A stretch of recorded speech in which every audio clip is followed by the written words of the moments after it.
ನಡೆಯೋ ಟಿವಿ ನೋಡ್ರಿ, ಯಾವ ಕ್ಷತ್ರಿಯನಿಗೆ ಕಡಿಮೆ ರೀ ಇವನು ಅಂತ ಇನ್ನೊಬ್ಬ. ಕೈಲಾಗದ್ದನ್ನ ಹೀಗೆ ಯಾರಾದ್ರೂ ಮಾಡೋಕ್ ಹೋಗ್ತಾರಿಯೇ ಅಂದ್ರೆ ಒಬ್ಬ. ಇನ್ನೊಬ್ಬ ಕೈಯಲ್ಲಿ ಆಗದೆ ಹೋದ್ರೆ ಹೀಗೆ ಯಾಕ್ರಿ ನಡೀತಾನೆ ಅವನು ಅಂತ ಮತ್ತೊಬ್ಬ. ಅವರನ್ನು ನೋಡಿ ಸೈರಿಸಿಕೊಳ್ಳಿ, ನಿಮ್ಮ ಆಶೀರ್ವಾದ ಬಲ ನನಗಿದ್ರೆ ಸಾಕು, ನಾ ಗೆದ್ದೆ ಅಂತ ಅರ್ಜುನ ವಿನಯದಿಂದ ಅವರಿಗೆಲ್ಲ ನಮಸ್ಕಾರವನ್ನು ಮಾಡ್ತಾನಂತೆ. ಮದುವೆ ಬೇಕೆ ಕ್ಷೋತ್ರಿಯಸ್ತೋಮದಲ್ಲಿ ಕನ್ಯಾರ್ಥಿಗಳು ನಾವೆಂಬುದು ನಿಜಾನ್ವಯ ವಿದ್ಯೆಯಲಿ ಕೊಡುವುದು ಪರೀಕ್ಷೆಗಳ. ಮದುವೆಯ ಕುದಿದು ಸೌಖ್ಯ ಪುಣ್ಯ ಪ್ರದವು ಭೂದೇವರಿಗೆ, ಮದುವೆಯ ಕುದಿದು ಸೌಖ್ಯ ಪುಣ್ಯ ಪ್ರದವು ಭೂದೇವರಿಗೆ. ನೀ ನೆನೆದುದು ಭಗೀರಥ ಯತ್ನವು,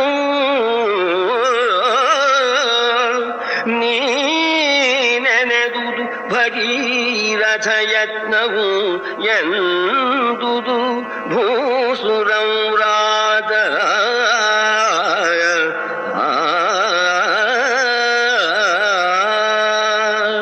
ಅವರನ್ನ ಕಂಡು ಅರ್ಜುನ, ವಿಪ್ರೋತ್ತಮರೇ ಸೈರಿಸಿಕೊಳ್ಳಿ, ಕರುಣೆಯಿಂದ ಪ್ರೀತಿಯಿಂದ ನನ್ನನ್ನು ನೋಡಿ ಆಶೀರ್ವಾದ ಮಾಡಿ, ನಿಮ್ಮ ಆಶೀರ್ವಾದವೇ ನನಗೆ ರಕ್ಷೆ ಅಂತ ವಿನಯದಿಂದ ಹೇಳ್ತಾ ಇದ್ದಾನಂತೆ. ನೀವು ಸೈರಿಸಿ ನಿಮ್ಮ ಕಾರುಣ್ಯಾವಲೋಕನಗುಂಟಲೇ, ನಿಮ್ಮ ಕಾರುಣ್ಯಾವಲೋಕನಗುಂಟಲೇ. ಸದ್ಭಾವದಲ್ಲಿ ರಚಿಸಿದ ಆಶೀರ್ವಾದ ಶಕ್ತಿಯಲ್ಲಿ ನಾವು ವಿಜಯರು. ನೀವು ರಚಿಸಿದ ಆಶೀರ್ವಾದ ಶಕ್ತಿಯಲ್ಲಿ ನಾವು ವಿಜಯರು.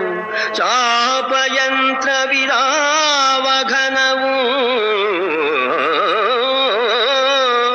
ಚಾಪಯಂತ್ರ ವಿರಾವಘನವೆಂದ ಅರ್ಜುನನ ಸಂಭಾವನೋಕ್ತಿಗೆ ನಿಲ್ಲದವರೊದರಿದರು ತಮ ತಮಗೆ. ಇಷ್ಟಾದರೂ ಕೂಡ ಜನ ತಮ್ಮ ತಮ್ಮ ಅಭಿಪ್ರಾಯವನ್ನು ತಾವು ಕೊಡ್ತಾರೆ. ಕೆಲವರು ಪ್ರೋತ್ಸಾಹಿಸಿ ಮಾತನಾಡ್ತಾರೆ, ಕೆಲವರು ನಿರುತ್ಸಾಹ ಪಡೋ ಹಾಗೆ ಮಾತನಾಡ್ತಾರೆ, ಕೆಲವರು ಕಾಲು ಎಳೆಯೋದಕ್ಕೆ ನೋಡ್ತಾರೆ, ಕೆಲವರು ಭಲ ಅಂತ ಹೇಳ್ತಾರೆ. ಅಲ್ಲಿದ್ದ ಬ್ರಾಹ್ಮಣರಲ್ಲಿ ಒಬ್ಬೊಬ್ಬರು ಒಂದೊಂದು ರೀತಿಯಲ್ಲಿ ಸಲಹೆಯನ್ನ ನೀಡ್ತಾ ಇದ್ದಾರಂತೆ. ಕೆಲರು ಹೋಗದಿರೆಂದು ಜರೆದರು, ಕೆಲರು ಹೋಗದಿರೆಂದು ಜರೆದರು, ಕೆಲರು ತಾನೇ ಬಲ್ಲನೆಂದರು, ಕೆಲರು ನುಡಿದರು ವಿಪ್ರಸಭೆಗಪಹಾಸ್ಯಬಹುದೆಂದು, ಕೆಲರು ತಪ್ಪೇನೆಂದು ಕಳೆದರು, ಕೆಲರು ತಪ್ಪೇನೆಂದು ಕಳೆದರು, ಕೆಲರು ಭದ್ರಾಕಾರನು ಈತಂಗಳು ಕುಬುದುಧನು,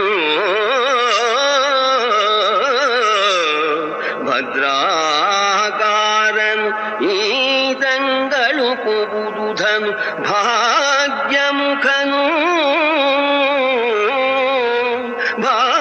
ಭಾಗ್ಯಮುಖನು ಎಂದುದು ಬುಧಸ್ತೋಮ.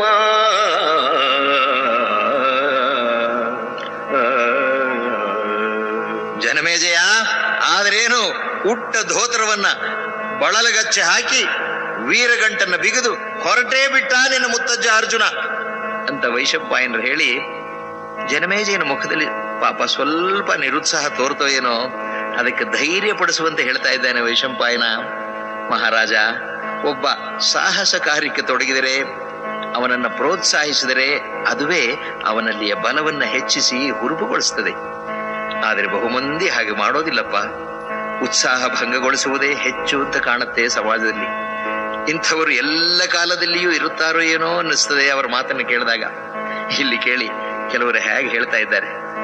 ಧನುತನಗೆ ನೆಗಹಂಕೆ ಕೃಷ್ಣಾಜಿನವು ಸಾಲಗ್ರಾಮ ದೇವರು ವಿನುತ ತುಳಸಿಯೋ ಕುಶವೋ ದರ್ಭೆಯೋ ಸಮಿಧೆಗಳ ಗೊರೆಯೋ ನೆನೆದ ತಿಲವೋ ಮೇಣಿದ ಉಪಾಸನದ ಕೊಳವಿಯೋ ಬಣಗು ವಿಪ್ರನ ನೆನಗ ನೋಡಿದೆ ಘನವನ ದ್ರೌಪದಿಯ ಸೌಭಾಗ್ಯ.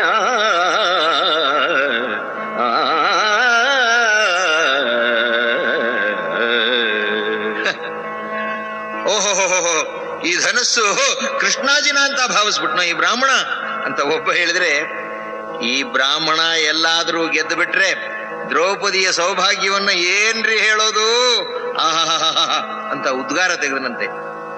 ನೀವೆಲ್ಲ ಏನಾದ್ರೂ ಹೇಳಿ, ನನ್ನ ಸಾಹಸ ನೋಡಿದ ಮೇಲೆ ನೀವೇ ನಮ್ಮ ಪೈಕಿಯ ಬ್ರಾಹ್ಮಣ ಗೆದ್ದ ಅಂತ ಹೆಮ್ಮೆ ಪಡದೆ ಹೋದ್ರೆ ನೋಡಿ ಅಂತ ಹೇಳೋ ಹಾಗೆ ಅವರೆಲ್ಲರ ಕಡೆ ಕಣ್ಣು ಹಾಯಿಸಿ ಅರ್ಜುನ ಧನುವಿನ ಕಡೆ ನಡೆದ. ದ್ರೌಪದಿಯ ಸುತ್ತ ಇದ್ದ ಸಖಿಯರು ಸುಮ್ಮನಿರಬೇಕಲ್ಲ, ಅವರು ಮಾಡುವ ಪರಿಹಾಸ ನೋಡಿ. ಇಲ್ಲಿ ನೋಡ್ತಾಯಿ ಗಡ್ಡದ ಉಪಾಧ್ಯರನ್ನ, ಅಯ್ಯಯ್ಯಯ್ಯ ಇತ್ತನೂಡಂ ತಾಯೇ ಇತ್ತನೋಡಂ ತಾಯೇ ಹಾರುವರತ್ತನೋಡಂ ತಾಯೇ ಗಡದು ಬಾಚರನು ನೋಡಂ ತಾಯೇ ತಾವೆತ್ತುವರು ಗಡಾಧನುವನು ಯಸುವರು ಗಡಾತಿಮಿಂಗಿಲನ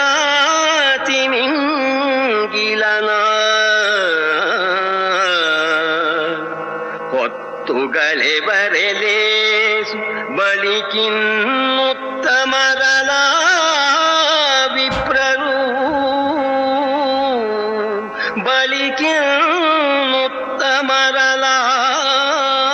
ವಿಪ್ರರು ಏನೇ ಎತ್ತು ಬಿಡ್ತಾನಂತೆ ಅಂತ ಕೆಲವರು ಸ್ತ್ರೀಯರು ಪರಿಹಾಸ ಮಾಡಿದರೆ, ದ್ರೌಪದಿಯ ಪಕ್ಕದಲ್ಲಿದ್ದವರು, ನೋಡು ದ್ರೌಪದಿ, ಬ್ರಾಹ್ಮಣ ಆದರೇನಂತೆ ಆಜಾನುಬಾಹು ಮನ್ಮಥನನ್ನ ನಾಚಿಸುವ ಹಾಗಿದ್ದಾನೆ, ನೋಡು ಕಣ್ಣೆತ್ತಿ ನೋಡು ಅನ್ನೋಣ. ತಲೆಗುತ್ತಿನಾಚಿದಳು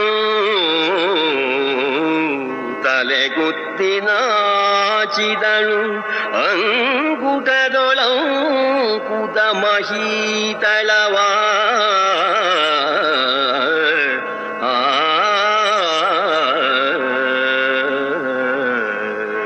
ದ್ರೌಪದಿ ನಾಚಿ ಲಜ್ಜೆಯಿಂದ ತಲೆ ತಗ್ಗಿಸಿ ಹೆಜ್ಜೆಯ ಹೆಬ್ಬೆರಳಿನಿಂದ ನೆಲವನ್ನ ಅಮುಕಿದಳಂತೆ. ನೆತ್ತಿಯ ಮೇಲೆ ಬೆವರಹನಿ ಕಾಣಿಸಿಕೊಂಡಿತಂತೆ. ಮದನ, ಮನ್ಮಥ, ಕಂದರ್ಪ, ಬಾಪ್ಪ, ಬಾ ಬಾ ಅಂತ ಸ್ತ್ರೀಯರು ಸ್ವಾಗತಿಸಿದರಂತೆ. ಎಲವೋ ಮಟ್ಟಿಯ ಮದನ ದರ್ಭೆಯ ತಿಲದ ಮನ್ಮಥ ಎಲವೋ ಮಟ್ಟಿಯ ಮದನ ದರ್ಭೆಯ ತಿಲದ ಮನ್ಮಥ ವಿಮಲ ಧೋತ್ರದ ತಳಿರುಗಾಸೆಯ ಕಾಮ ಕೃಷ್ಣಾಜಿನದ ಕಂದರ್ಪ ನಳಿನ ಮುಖಿಯನು ವರಿಸುವ ನಳಿನ ಮುಖಿಯನು ವರಿಸುವ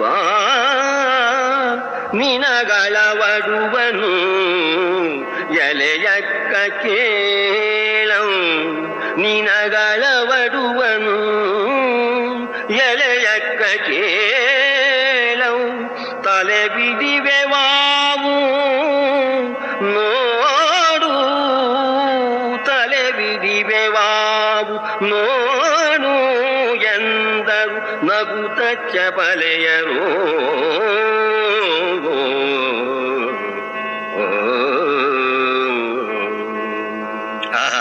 ಸಂಗಾತಿಯ ಬಗೆಗೆ ಸ್ತ್ರೀಯರು ಆಡಿಕೊಳ್ಳುವ ಮಾತನ್ನ ಕೇಳುವುದೇ ಚೆನ್ನ. ಅಕ್ಕ ದ್ರೌಪದಿ, ನೋಡು ನಿನಗೆ ಸರಿಯಾಗಿದ್ದಾನೆ ಅಂತ ಕಾಣುತ್ತೆ, ನಿನ್ನ ಮನಸ್ಸಿಗೆ ಇಷ್ಟವಾಗಿದೆಯೋ ನೋಡು ಅಂತ ದ್ರೌಪದಿಗೆ ಹೇಳಿದ್ರಂತೆ. ಜನಮೇಜಯ ಆ ಸಂದರ್ಭದಲ್ಲಿ ದೂರದಲ್ಲಿ ಅರ್ಜುನ ಎದ್ದು ನಡೆದು ಬರ್ತಿದ್ದದನ್ನ ನೋಡಿದ ಕೃಷ್ಣ, ಅಣ್ಣ ಅಲ್ಲಿ ನೋಡು, ಅಲ್ಲಿ ಅವನೇ ನಮ್ಮ ಅತ್ತೆ ಕುಂತಿಯ 3ನೇ ಮಗ ಅರ್ಜುನ. ಹೌದು ಹೌದು, ಸಂದೇಹವೇ ಇಲ್ಲ ಅಂತ ಬಲರಾಮನಿಗೆ ಕೃಷ್ಣ, ಅದೇಹಲಾಯುಧ ನೋಡು ವಿಪ್ರಂಖದನಿ ಪಾರ್ಥನ ಬರವು ವಿಪ್ರಂಖದನಿ ಪಾರ್ಥನ ಬರವು ಮೇಘದ ಹೊದರುಗಳ ಹರಿದಶ್ವನಂತಿದೆ ವಿಪ್ರವೇಶದನಿ.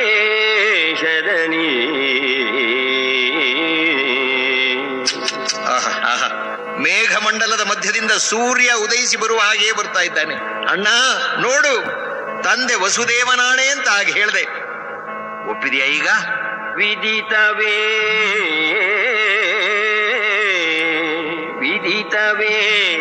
ವಸುದೇವನಾಣೆಂದುದಕ್ಕೆ ತಪ್ಪದಲೈ ವಸುದೇವನಾಣೆ ಎಂದುದಕ್ಕೆ ತಪ್ಪದಲೈ ಸಭಾ ಮಧ್ಯದಲ್ಲಿ ಬರುತ್ತಿಪ್ಪಾತನು ಅರ್ಜುನನು ಸಭಾ ಮಧ್ಯದಲ್ಲಿ ಬರುತ್ತಿಪ್ಪಾತನರ್ಜುನನು ಎಂದನ ಸುರಾರಿ.